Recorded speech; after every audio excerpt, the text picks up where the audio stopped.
Hello बच्चों, let's take a given question. The question says what are cations and anions? So इस question का जो key concept we need to understand is the concept of ions. So basically ions होते क्या हैं, सबसे पहले तो हम वो समझ लेते हैं. So इसको हम पहले define करते हैं, then we will have the idea of cations and anions. So ion basically क्या होता है? It is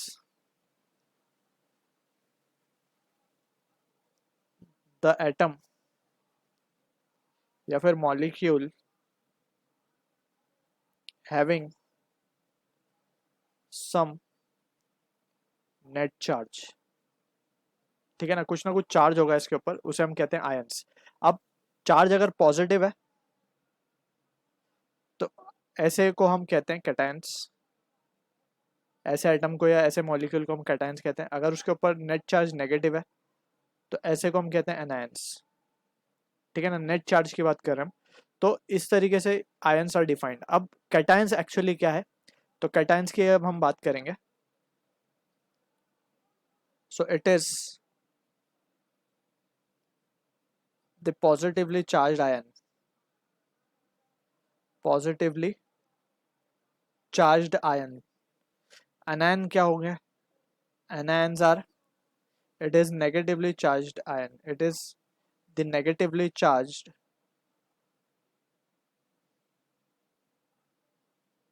ion. अब ये कैसे बन रहे हैं इसको थोड़ा सा समझ लेते हैं.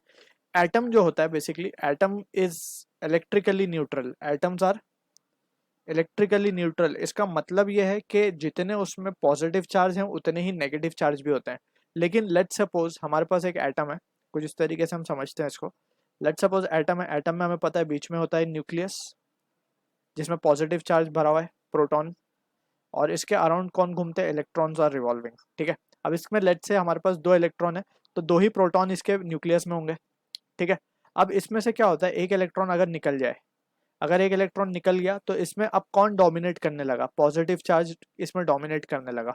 ठीक है ना. अब जब इसमें पॉजिटिव चार्ज डोमिनेट करेगा तो हम इसे बोलेंगे ये कैटायन बन चुका है. ठीक है.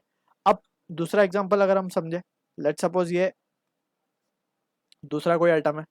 ठीक है ना, इसमें एक इलेक्ट्रॉन यहाँ पे रिवॉल्व कर रहा है बीच में. लेट से के एक ही इलेक्ट्रॉन है तो इसमें एक ही प्रोटॉन होगा. अब कहीं से लेट से एक इलेक्ट्रॉन आ जाता है इसके पास, कहीं से एक इलेक्ट्रॉन वापस इसमें आ जाता है. तो अब इसका जो इलेक्ट्रॉन है यानी कि नेगेटिव चार्ज जो है, नेट चार्ज में अगर हम देखें तो नेगेटिव बढ़ गया है एक. ठीक है ना, नेट चार्ज की बात करें तो पहले तो टोटल बराबर थे, एक प्रोटॉन एक इलेक्ट्रॉन, लेकिन अब एक इलेक्ट्रॉन बढ़ चुका है तो यहाँ पे negative charge will start to dominate.